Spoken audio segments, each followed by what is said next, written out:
And that's pretty much table stakes if you want to be a competitive athlete anymore at the NCAA level. And here we go. The men's 8K is away. The expectations here very similar to the earlier women's race.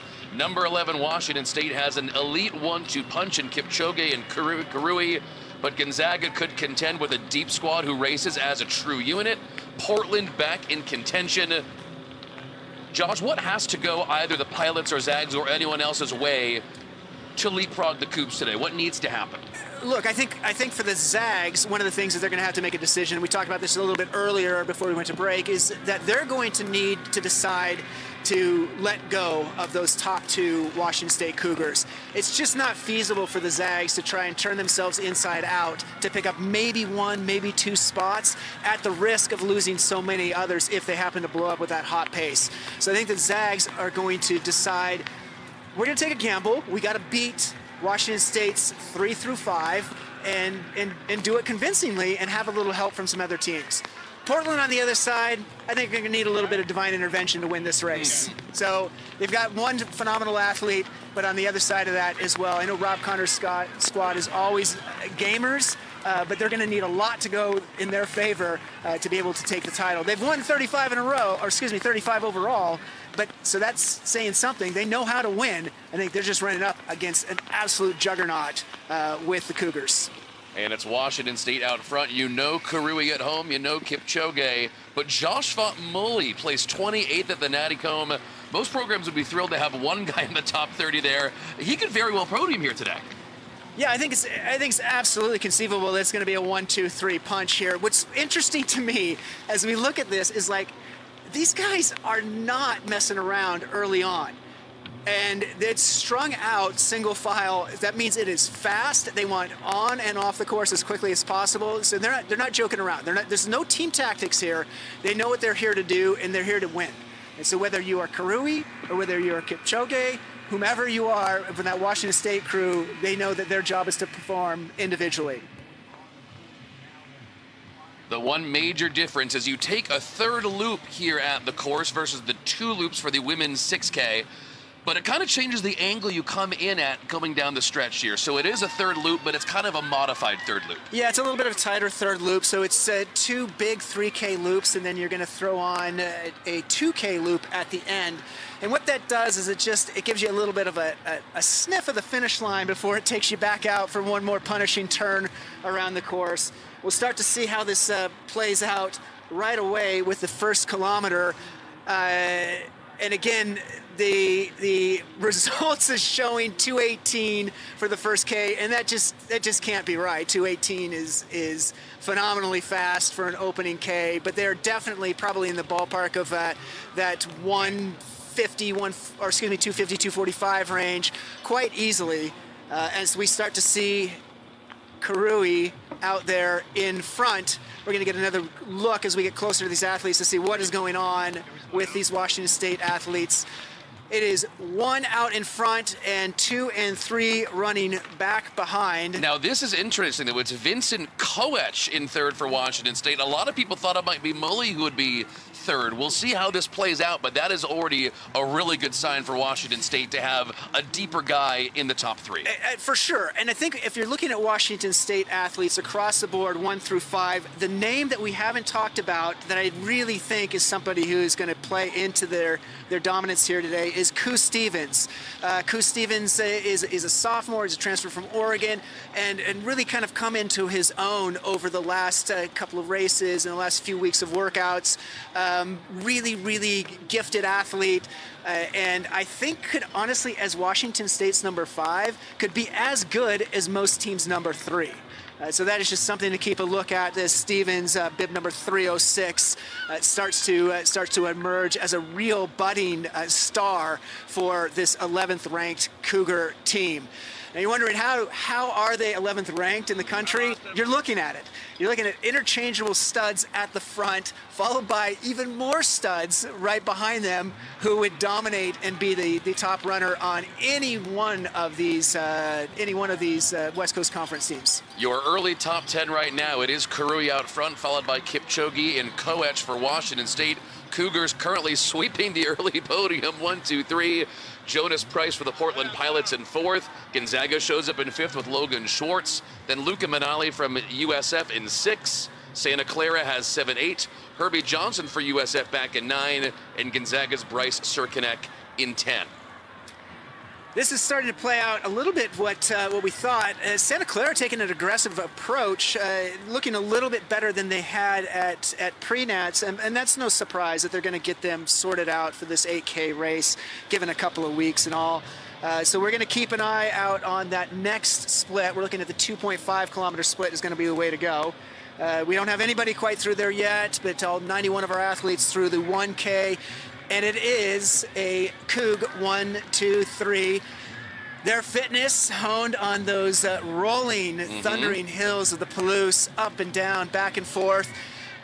Washington State, a wonderful history of phenomenal athletes throughout the year. When I was racing at Idaho, I looked up to Bernard Lagat, who is a multi-time Olympic medalist. And he was racing for the Cougs. It was Eric Kamau was also there as well. And before him, we had Henry Rono for the Cougs as well. But I will tell you one thing. Washington State has not won a conference title since 1975. If I'm doing my math right, I believe that's about 50 years of drought right there in Pullman. Unless something happens, that may end today. Now certainly appears that way as we're now more than a quarter of the way through the race. It is still Karui, Kipchoge, and Koech for Washington State. Now, if we're watching them run, and what we're looking for here is like smooth gait, turnover stays consistent, a lot of power generated through the hips. You know, that arm carriage isn't going to change a lot because there's not a lot of significant hills that are going to change their form. So what we're really looking for is just like, is there any sort of breakdown in form or function from these athletes as they come up on the 2.5 mat here. So we're going to see that here in just a second. That is Karui, 6:38 and 6:42 for Kipchoge, and Koech 6:45. This is such a fascinating thing to me to watch these three guys, and there is no doubt in my mind now that Karui wants to win this. He is not going to be handing this over for Kipchoge, and I think it probably caught Solomon a little on the back foot that he took it out so aggressively. So we're going to see that, and Koech hanging in there as well. Kipchoge, Koech, sitting back in 2 and 3. I think what they're doing right now is a little bit of tempo moves, waiting for this race to progress a little bit. I expect them to be running somewhere in the ballpark of about 22.5 minutes for the full 8K distance. But Karui was so aggressive early on. Koech might be just licking his chops a bit to see, can I close that gap here? And here we go. We're starting to see that gap close just a tiny bit. Kipchoge's like, all right, man, you did your thing. You got your camera time. Now let me butt up next to you and just remind you that I'm still here. So while Karui is in front, we'll talk about him, the reigning WCC co-runner of the year. Boy, was he sensational last year. He won the 10K race at regionals, went to the national championships where he did place in the top 40. This year, he won the Kluger Classic, won the Alumni Open, 6th at the Nuttycombe, WCC cross-country runner of the week once. Just phenomenal backup effort after he was so great last year. He did not let it slide this year. No, I don't think so, and I think he's only gotten better. You look at kind of like his track credentials as well. He's a 27:37 10K runner. And that is, I think now some people take that for granted, but when you put that into context on the world stage, he's a budding superstar, both in the NCAA and beyond. However, Kipchoge is a 59:37 half marathon runner. That is a superstar on the international stage.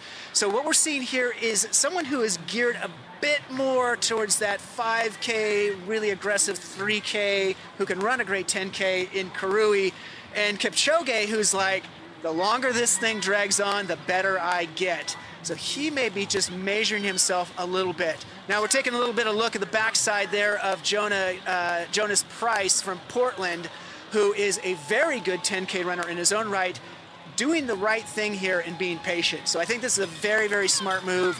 It doesn't come as a shock for me from my Rob Connor coached athlete.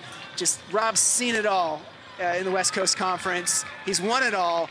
But here we have, it is the confluence of a couple of different strategies playing out right now. Kipchoge, Karui, both coming together As Kipchoge, I don't even think he took a look at his teammate. He's going by. He's like, you know I'm here, buddy. Let me remind you of what I can do. They see each other every day in practice, and there's no doubt they trade off reps every day in practice, so they know their ins and outs, ups and downs all the way around. And if this does come down to a tight finish, Kipchoge is used to tight finishes. Last year at the Big 12 8K championship race, he came in second, just missed first place in a photo finish by half a second. So, Josh, for those of us who have not gotten to watch Solomon Kipchoge in person or on camera before, what about him should we be watching? What makes him special as a distance runner? You know, I think Kipchoge's strength is his strength. He is an aerobic monster. And one of the things that I think also is going to play into into his favor is just the patience that he showed right now. He lets Karui go out a little bit, stretch it out, kind of tire his legs. And now, as he's going past Karui, one of the things that he has to be careful is letting Karui hang on too long. If this comes down to a kick, I'm not quite so sure that Kipchoge can hold off a hungry Evans Karui. There's a lot to be said about the defending champion. And Karui, again, is when I talked to him, he had a wry smile on his face, and he's like, I know a little something that maybe Solomon doesn't know, and that is West Coast Conference pride. So he definitely wants to continue to defend his title, and the longer he sticks around, the longer Kipchoge is going to wonder what's going on. And as you just saw right now, Kipchoge is stripping down, losing his hat. That means all business. Things are on.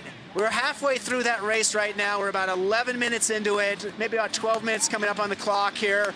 And it is Kipchoge, Karui. But I'm thinking this might be Karui if this comes down to a sprint finish. Coming across that last marker, less than half a second separated them. It was Kipchoge at 9:25 flat, Karui 9:25.4. You know, times aside, now we watch how they're progressing along the course, and it is Karui's doing a much better job of the tangents, letting Kipchoge run a bit wide. Karui is taking those tangents, but he's not taking the lead. So that's a critical factor here. He's playing just off the backside of his teammate and allowing his teammate to continue to do a lot of the work.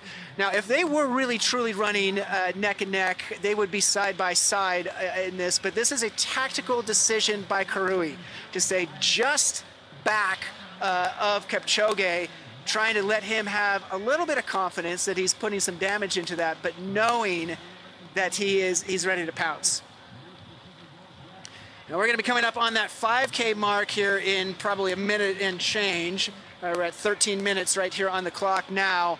And again, just take a look at that. So Kipchoge in the middle of the track. I don't know why he's doing that.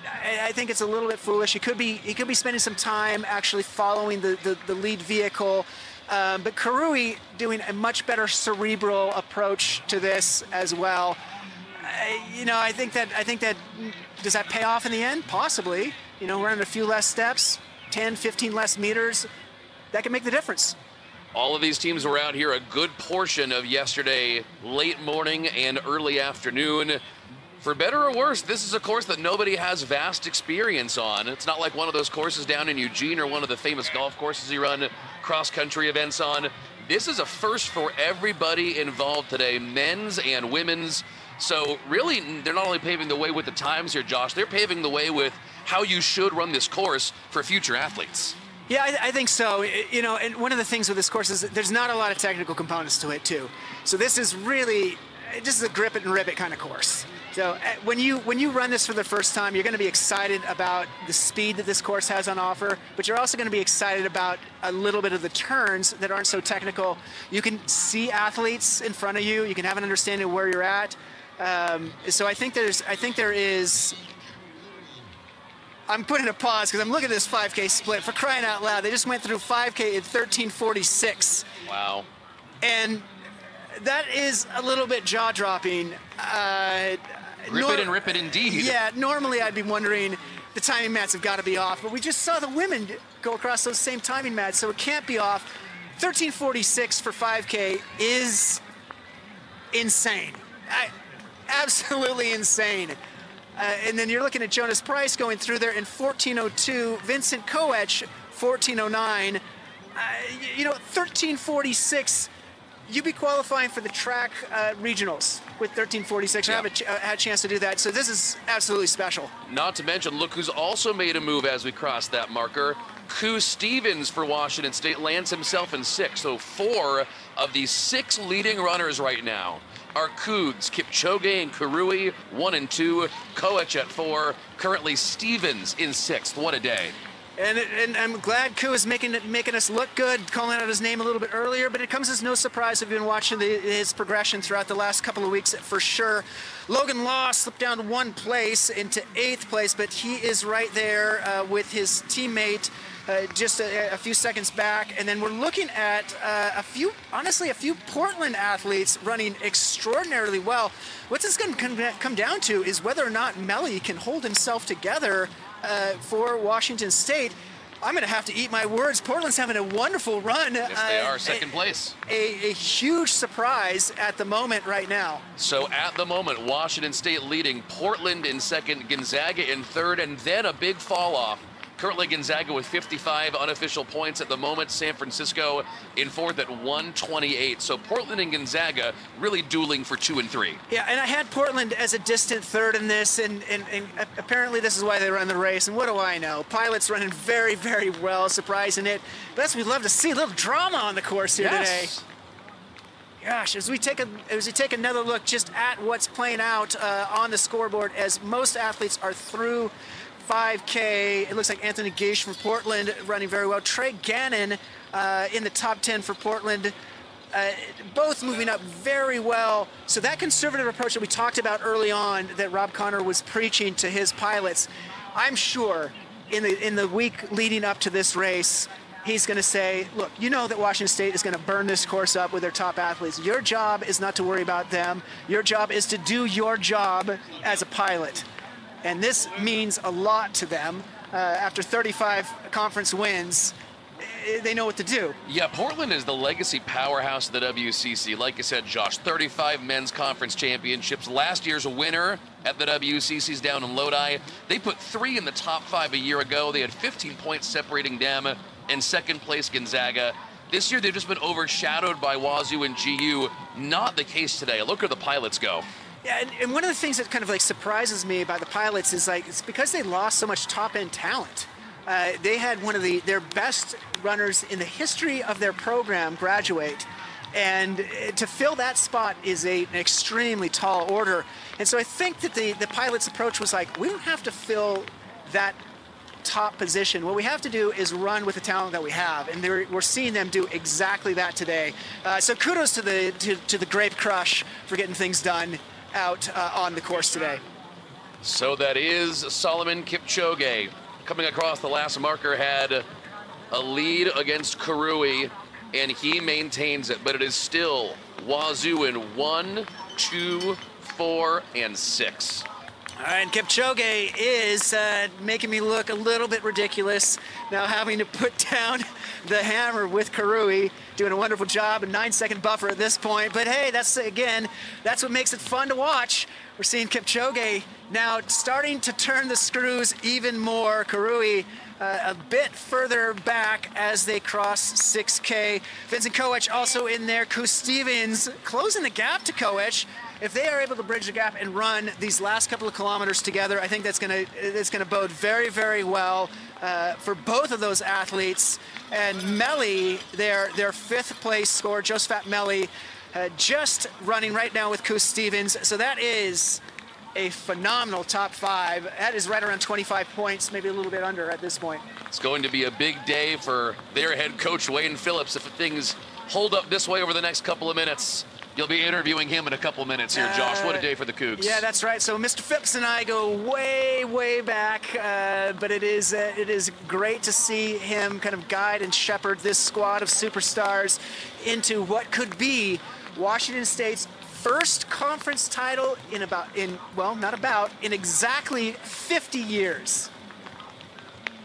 Look at Solomon Kipchoge, 7K. Currently running away with this. He's been hugging the curves so well. Very strategic. Now he's doing a much better job now that he's sort of shaken his teammate. So I'm not sure if he's just decided I want to get off this course as soon as possible now that the rain's picked up, or if he's just kind of like locked in a bit more. You know, when talking to these athletes, one thing to remember is that these are the guys that want to turn pro. So this is actually something that they're looking at and creating some dominant performances to bolster their resume for different organizations, different shoe companies to take a look at them for sponsorship a little bit later on. So these type of races, these wins absolutely matter for creating a resume or a CV, if you will, of running accomplishments. And the West Coast Conference, just based off their history, is a feather in the cap, and it will be the biggest win of Kipchoge's career this point as a Cougar. One of the great stories in the cross-country world. He came into college really highly touted, somewhat underwhelmed as a freshman at Texas Tech. He has resurged at Washington State, and he has helped this program reach new heights. A phenomenal athlete, 29 years old. Look at him go. Yeah, he's doing a wonderful job, and again, it's one of those things where it's the right environment, right situation, right community, really pays dividends. And when you're out there racing, one of the things that actually you're always kind of going with is there's no timeouts in cross country. This ain't basketball, baby. No one's going, if things go well, to help you out. You got to sort things out on your own, on the fly. And so that mental edge right there is certainly something you're going to keep a look at. And here he goes inside the final mile. Solomon Kipchoge about to head down the home stretch. It is a long one, though. It is a longer stretch than it looks like. Yeah, this is it. This is the final 400, and we thought maybe he was going to run under 22:30. He's going to be right there. This is one of the most dominant, most impressive performances you're going to see across the landscape of the United States in any conference right here. Oh, Kipchoge is running so well. We haven't seen his form break once. All we've seen him is go faster. You can barely even see Evans Karui behind him beginning to take that final turn. There it is. This is an establishment of him as one of the favorites for the NCAA title in a few weeks' time. Taking a look over, wondering where everybody else is. And as we look behind, that looks to be Jonas Price, perhaps, making a little bit of a move into second place. And it's Washington State's Solomon Kipchoge. 22:30 and change across. A remarkable effort. Yeah, making us look good with that time that we talked about. In second place, oh, take a look right behind him. There it is. That is Karui, defending champ, finishing in second place. Just etching out Jonas Price with co-etch down the stretch as well here. What a day. Washington State. There's Karui.